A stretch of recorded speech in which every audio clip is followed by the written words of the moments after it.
My name is Julia Bennett. I'm 29, a marketing director in Chicago. I have a beautiful corner office, a loyal rescue dog named Bear, and a solid 780 credit score I built from scratch. I don't drink fancy lattes or waste time at brunch. I worked for everything I have, which is why what happened to me is cut deeper than I ever imagined. It started with a text. Me, hey mom, can you make sure the guest room is ready? Flying? In Friday for your birthday weekend. Mom, oh honey. Lily's staying in your old room now. You can crash on the couch. It's just like that. No apology, no question. Not even a would that be okay. Just a casual dismissal of the space that used to be mine, my childhood bedroom. The one with the bay window where I'd stay up studying by flashlight when the rest of the house was asleep. The one with my awards still tucked away in boxes. The one I hadn't slept in for years but still quietly hoped would always be there if I needed it. Now it belonged to Lily, my cousin, my mother's niece, the unofficial other daughter who'd lived with us since we were both kids. I was 12 when Lily moved in. Her mom, my Aunt Danielle, had passed in a car accident. My parents took her in. At first I was proud of that. It felt noble. We were saving her. But by the time I turned 14, it was clear I was the responsibility. Lily was the rescue. When I got straight A's, it was expected. When Lily got a B, there were cupcakes on the counter and praise from every corner. I did chores. Lily had too much going on emotionally. I got a secondhand bike for my 16th. Lily got a car brand new, with a red bow. You're the strong one, Mom would say. Lily needs more encouragement. It didn't matter what I achieved. Di was always the reliable one, the ghost daughter, the backup singer in the chorus of Lily's life. By 17, I was working at a grocery store after school. Lily was taking me time after flunking algebra. I paid for my college education with loans and grit. Lily switched majors 4 times and graduated late with a communications degree my parents paid for entirely. Even then, I never made a scene. I told myself I was stronger for it. That success would be the ultimate revenge, and I was doing well. Really well, a 6-figure job in Chicago, health insurance, a Roth IRA. I'd even paid off a $10,000 loan my parents took during my freshman year interest-free. Of course, didn't need validation anymore, at least. That's what I told myself. But something about the tone of that text, you can crash on the couch, felt like a punch to the chest. Not, we didn't realize the overlap. Can we talk? Not, do you mind if Lily uses the room? I'll make it up to you. Just, Lily is home. You're not. I stared at the message for a long time. Then I opened my laptop. I typed luxury penthouse short-term rental near Elmhurst, Illinois, and clicked on the first listing with floor-to-ceiling windows and a direct line of sight to my parents' subdivision. It was $450 a night. I booked 4 nights in full. No refund policy. Sometimes power doesn't mean screaming. Sometimes it means clicking reserve without blinking. As I packed my suitcase 2 days later, I threw in my silk robe, a book I'd been meaning to finish, and the same bottle of wine I'd originally bought as a birthday gift for my mom. I didn't know what I was walking into, but I knew one thing for sure. If I wasn't welcome in the house I helped pay for, they'd have to watch me live better right across the street. The weather was perfect when I landed. Blue skies, a light breeze, not a hint of the storm I was walking into. I rented a black Lincoln SUV, not because I needed it, but because I knew my mother would be looking out the window when I pulled up. Sure enough, as I pulled into the driveway, I caught a flash of the curtain shifting. She was watching. The front door opened before I even got to the steps. My mother, perfectly coiffed as always, greeted me with a tight-lipped smile and an air. Kiss, Julia. Look at you. You look so professional. Smiled back. Hi, Mom. Happy birthday. Then came Lily. She walked out in bare feet, hair in a messy bun, wearing one of my old college sweatshirts. My sweatshirt tanned hugged me like we were best friends instead of reluctant housemates. Jules, she said, way too loud. Glad you made it. Hope the couch isn't too rough on that corporate spine of yours. I stiffened. I've made other arrangements." Her brows knit, but she didn't ask. Inside the house was the same most Speister, and was the same almost, except everything that had once been mine now had Lily's fingerprints on it. My high school photo, the one that used to sit on the mantel, gone, replaced by a picture of Lily at the beach. The piano I used to play, moved into the garage too. Make room for a PELOTON.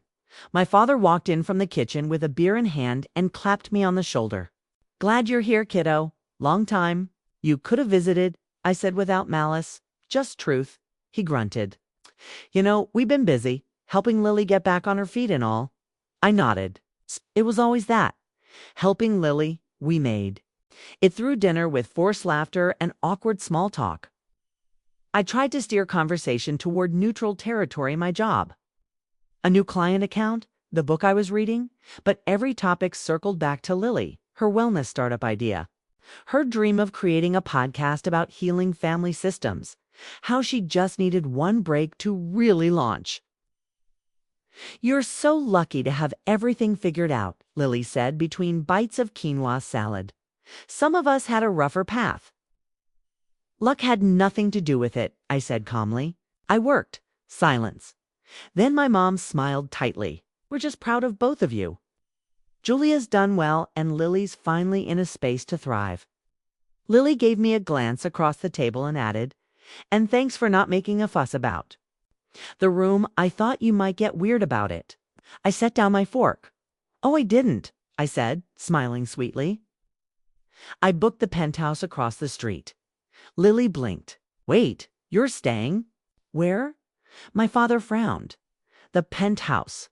Isn't that $450 a night?" "Yes," I replied. "But when you lose your childhood room to your cousin without even a heads up, it's worth it." My mother put down her wine glass, face stiffening. "Julia, that's not fair. We assumed you'd understand. You don't even live here anymore." "Right. I just helped pay off part of this house in 2016 when Dad got laid off," I said evenly. "But yes, I don't live here. So I got my own place." "You're being dramatic," Lily muttered. "I didn't even ask for your room." "You didn't have to," I said. "You never do." The tension hung heavy in the air. The only sound was the soft clink of a fork against a salad bowl after dinner. I declined dessert and walked out without saying much else. No door slam. No breakdown. Just silence. As I crossed the street, the sun was setting. The penthouse tower loomed like a steel and glass sanctuary above the neighborhood I once called home. 20 minutes later, stepped into my suite. Marble floors. Floor 2 ceiling windows. It's a panoramic view of my parents' street. From 12 stories up, the house looked tiny, distant, like a past I'd finally outgrown. I opened a bottle of wine, kicked off my heels, and stepped onto the balcony. Across, the way the porch lights were flickering on, I could see them clearing dishes through the dining room window. Mom pacing, Dad on his phone, Lily laughing like nothing had happened. They didn't notice me watching, but I saw everything clearly. Now, the house may still be full, but it was no longer my home. I wasn't angry anymore. I was awake, and I would never sleep on their couch again. The morning sun spilled through the penthouse. Windows like honey. I stretched in the king-sized bed, cooned in soft white linens, with a view of the city skyline on one side and the familiar suburb where I'd grown up on the other. The contrast was poetic. I brewed coffee from the in-room machine and stepped barefoot onto the marble balcony. Below, the neighborhood was slowly waking up, sprinklers ticking, cars pulling out of driveways, parents walking toddlers in strollers. And across the street, my mother was dragging a trash bin to the curb. From this height, she looked small. I sipped my coffee and let the warmth sink in. For the first time in a long time, I wasn't thinking about what they needed or expected. Of me, I was thinking about how good it felt to breathe. A knock on the door startled me. Asterisk room service. I'd ordered the full breakfast, spread eggs, croissants, berries, fresh juice. The server smiled, celebrating something. I said, "Clarity." After breakfast, I pulled out my laptop and responded to some light emails. I could technically work remotely this week, but I'd taken the time off anyway. I didn't want to explain to anyone why. I'd flown home only to stay in a luxury suite and avoid my family. Let them wonder. I opened my journal instead. I hadn't written in weeks. But today, the words poured out. It's funny how you can be a ghost in your own family. Present, dependable, necessary, but never fully seen. I've spent years trying to earn their love by achieving, fixing, funding. But love that has to be earned isn't love. It's control. They gave my room to Lily, but they never really gave it to me in the first place. Not the room. The space. Not the right to be loved for who I am without a price tag. By mid-afternoon, I'd finished the entry, taken a long bath, and curled up on the window bench with a book I never had time for back in Chicago. My phone buzzed. Mom? Hey, honey, Lily wants to talk to you about her startup. Can you stop by for dinner? I stared at the screen, then turned it off. Around 5 p.m., my father called. Dad, just a quick thing your mother mentioned. You might help review Lily's investor proposal. Since you're in marketing. I didn't answer that one either. They still didn't get it. It wasn't about the room. It was never just about the room. It was about every birthday where I got a gift card while Lily got a surprise party. Every family decision I wasn't consulted on because I was the strong one who didn't need anything. Every time they used my financial success as a safety net for Lily's next impulsive dream, they'd rewritten the rules. I was support. Lily was family until now. A few hours later, the front desk buzzed me again. A delivery. I opened the door and found a gift basket with snacks and bath oils courtesy of the hotel and a note. Miss Bennett, thank you for choosing the penthouse. If you need anything, just dial 0 PS, that wine you ordered. On the house, you looked like someone who could use a toast. I laughed. For the first time in days, a real laugh. Honest, unguarded. So I opened the wine dot as the sky turned pink and gold over the rooftops across the street. I sat on the balcony in my robe, glass in hand. Down below, the lights came on in my parents' house. I could see silhouettes moving in.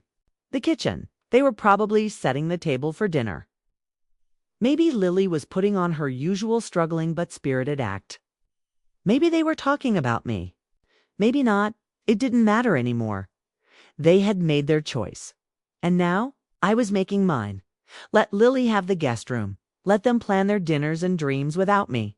I had a whole city outside this window.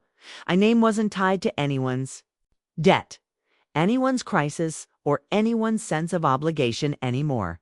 Asterisk. The next morning, I woke up refreshed and weightless. No calls, no knocks, no expectations, just freedom. It was the evening of my mother's birthday, and I knew skipping the dinner would be the final fracture. But I had no intention of staying. SILENTID already RSVP'd out of politeness weeks ago. And even though I'd booked the penthouse the moment they gave away my childhood room, I still planned to show up for closure, if nothing else. I took my time getting ready. A fitted navy dress, subtle heels, simple gold necklace I'd bought with my first bonus check years ago, something they never acknowledged. My hair was pulled back, makeup clean and elegant. I looked expensive, self-contained. And that was the point at 6:45. I stepped into this sleek black SUV I'd rented, told the driver the name of the Restaurantan upscale bistro my parents chose because it had a good wine list, and settled into the leather seat. As we pulled up, I could already see them, through the windows. A long table, family clustered around it. Laughter, wine glasses, Lily, of course, sitting right beside my mother like a stand-in daughter. I paused at the door, took a breath, and walked in. The hostess greeted me with a slightly raised eyebrow, probably because I was 15 minutes late, but led me to the table without comment. As I approached, my mother's smile froze in place. "Julia," she said, rising awkwardly. "We weren't sure you were still coming." "I said I'd be here," I replied with a polite smile. Everyone turned to look. Lily was mid-sip and nearly choked on her sparkling water. My father gave me a once-over, as if checking for signs of attitude or resistance in the fabric of my dress. There were 12 people at the table, extended family, couple of neighbors, even my cousin Daniel and his wife, who rarely showed up for anything. All eyes were on me. I slid into the one empty seat at the far end, across from Lily, not beside my parents, not even in the middle, just out of the way. I hope you don't mind the seating, Mom said. It just kind of filled in naturally. I raised an eyebrow. Of course. The waiter arrived with a bottle of red wine, and as he poured, Lily leaned across the table. "So," she said, a glint of something in her eye, "how's the penthouse?" There it was. I smiled serenely. It's peaceful, quiet, expensive. Lips curled. Bit dramatic, don't you think? It's only as dramatic as giving away someone's room without telling them. My mother cleared her throat. "Let's not do this tonight, please." "No, let's," I said. "Let's have an honest family moment for once." My father leaned in. "This is a celebration, Julia, not a courtroom." "Right?" I said, voice calm, because when it was Lily's struggles, we turned every meal into a therapy session. But when I bring up facts, I'm ruining the vibe. That quieted everyone. Lily bristled. "You act like I chose to be the favorite." I laughed softly. "You didn't have to choose. You just had to receive." Silence. A fork scraped a plate. My aunt shifted uncomfortably. Lily blinked, trying to smile. "I don't know why you're always so bitter. I've never taken anything from you." "You're living in my room," I said flatly. My father opened his mouth, but I raised my hand. "No, let me finish, just once." Everyone froze. I stood up, holding my wine glass. I wasn't shaking. I wasn't angry. I was ready. I'm Julia, the overachiever, the responsible one, the girl who put herself through college while my cousin failed out of 2 universities and still got her tuition paid. The woman who sends her parents money during layoffs, pays off family debts, and gets told to sleep on a couch while the golden child redecorates my old room. A few people gasped. My aunt turned red. My mother's face had gone paper white. I continued. "I used to think that if I worked hard enough, they'd see me. Not as a backup plan, not as an emergency fund, but as someone worthy of the same love they gave Lily for free." I turned toward Lily. "But you know what? I don't need that anymore." I set down my wine glass gently. I don't live there. I don't belong there. And I'm done trying to earn space where I'm not wanted. Then I looked at my parents. "I love you. But you've used that love as leverage for too long. No more favors. No more last-minute requests. No more making me feel like a stranger in the house I helped save." I grabbed my clutch and turned toward the door. As I walked away, someone whispered, "Wow." Behind me, my mother finally found her voice.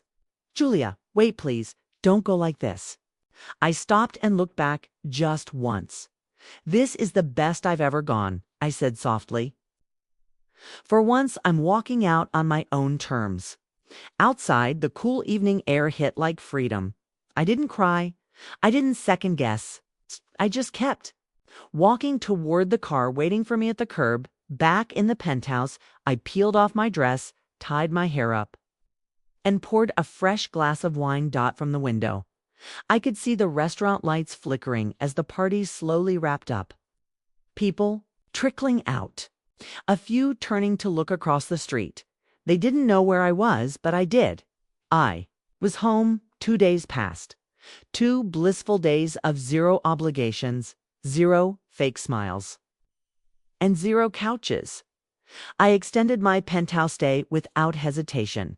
My emails went unanswered. My phone stayed on Do Not Disturb. I walked around the city. I ordered pastries from a French bakery down the block.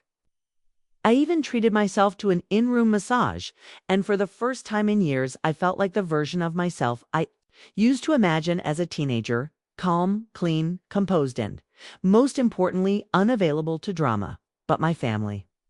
They didn't take the hint. The first to break the silence was my mother. Mom, honey, I know that dinner didn't go how we hoped, but can we talk? Just you, me, and Dad. We're worried about how you're isolating yourself. Then Lily chimed in. Lily, if you want to be mad, be mad. But you didn't have to embarrass Mom on her birthday. You're not the only one who's ever been hurt. That one made me laugh. A day later came my father's message. Dad, we're not here to argue. But Lily's startup hit a wall. The investor dropped out. She's devastated. You work with people like this, maybe you could just look at her proposal again. Still trying to mind me like I was a resource. Still not an apology. Just requests. Still not asking, just expecting. I didn't answer. I didn't explain.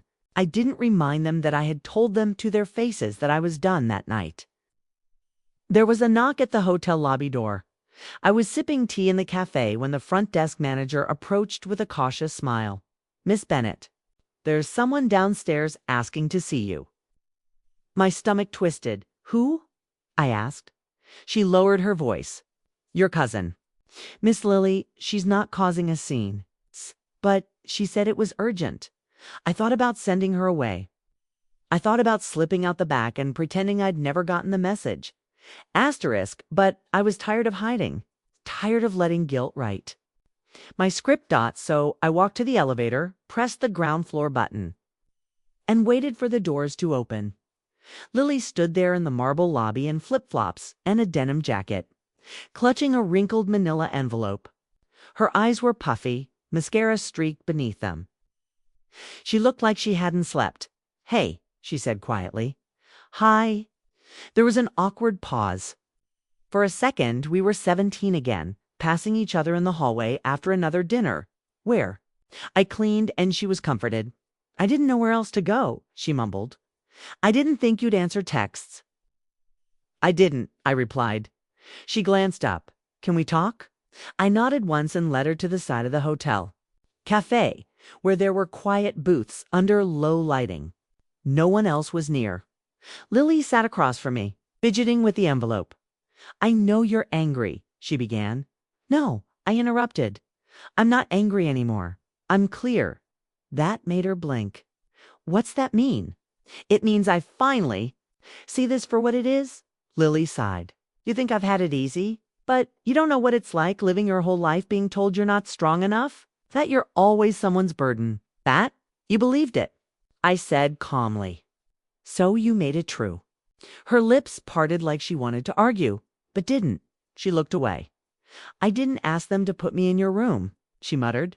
You didn't say no either. Silence again. Then she slid the envelope toward me.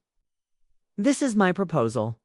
The one I sent to the investor who dropped out. I was hoping you'd just glance at it. No, her face fell. Julia, please. It's just a few notes. No, I said again. Not because I hate you. Not because I want to see you fail. But because helping you has always meant hurting me. She looked like she might cry. I'm working on myself, she said softly. I'm in therapy now, trying to understand why I need so much, why I take so much. I stared at her. Hope you figure it out, but it's not my job to fix that for you. A beat passed. Then she said something I never expected to hear. You always scared me. That caught me off guard. What? You always knew who you were, she said. You never begged for attention. You just worked, succeeded. And somehow you were still alone. I used to wonder what the point of all that success was if nobody at home clapped for you. I swallowed. Something twisted in my chest. Not pity, not regret, just recognition. Maybe that's why I always made myself the victim, she admitted. At least then, someone noticed. I didn't know what to say, so I stood. I hope your startup works out, Lily. I really do. But for once, I'm not your ladder. She didn't try to follow me as I walked away. Back in the suite, stood in front of the window and watched the streetlights. Below flicker on one by one, my phone buzzed again. A new voicemail. Julia, my mother's voice, firm and brittle. I hear you spoke with Lily. I hope you two are working through your differences. Your father and I still feel this has gone too far. You owe this family some decency." That was it. That was the word that finally broke me. Oh, as if my entire existence was a debt to repay. As if every time I stepped back or said no, I was stealing from them. I sat down at the desk and opened my laptop. A blank email. Subject line: Boundaries.2. Mom, Dad, CC none. I no longer accept the role you've assigned me in this family. I am not a wallet. I am not a fixer. I am not a stand-in parent to your niece. Do not contact me unless it is to offer an apology, not a request, not an excuse, not a veiled guilt trip.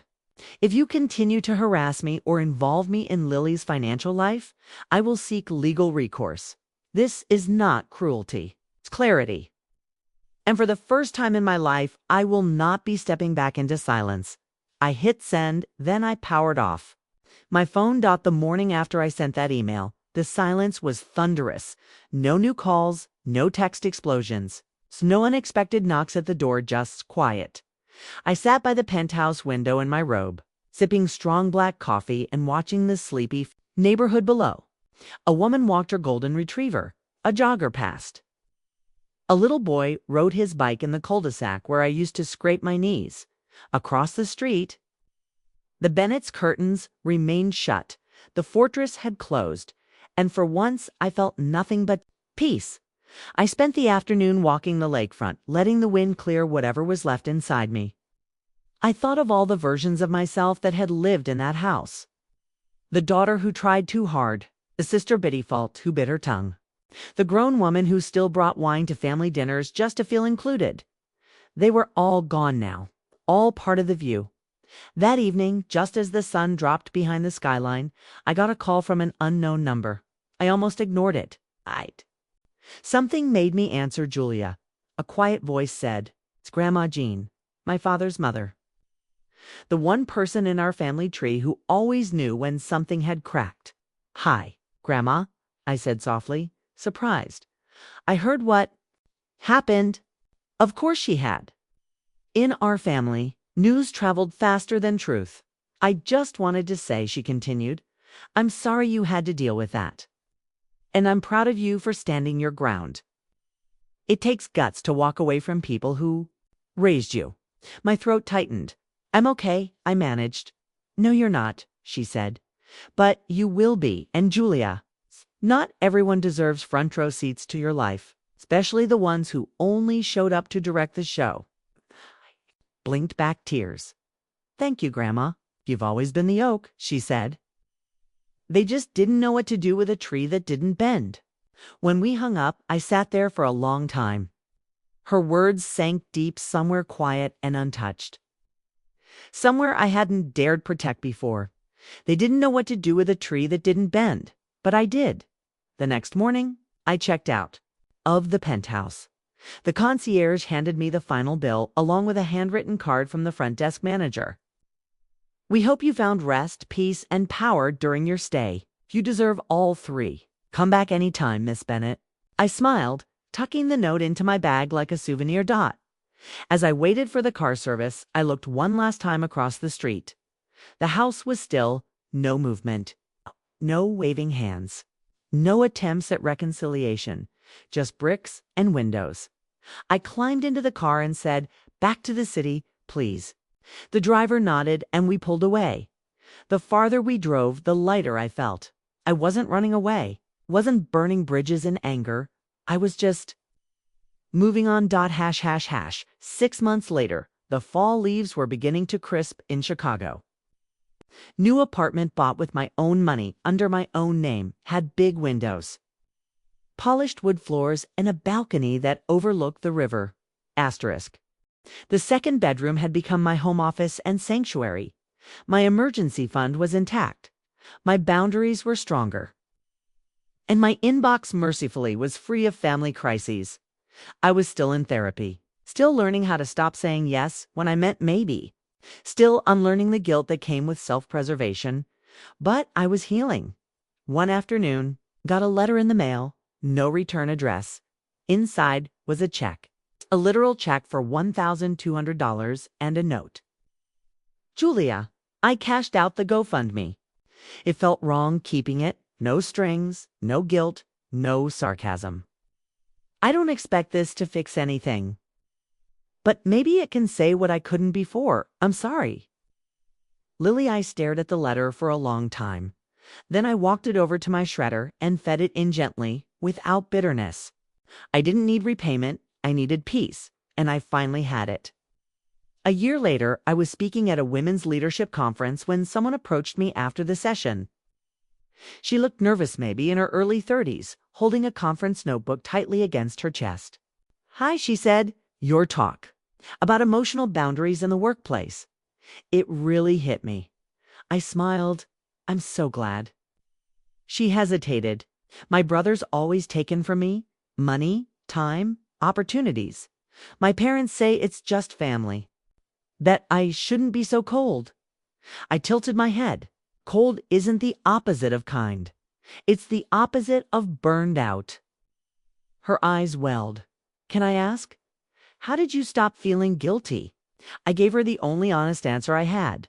You don't stop feeling guilty overnight, but you learn to value your peace more. She nodded slowly and then impulsively hugged me.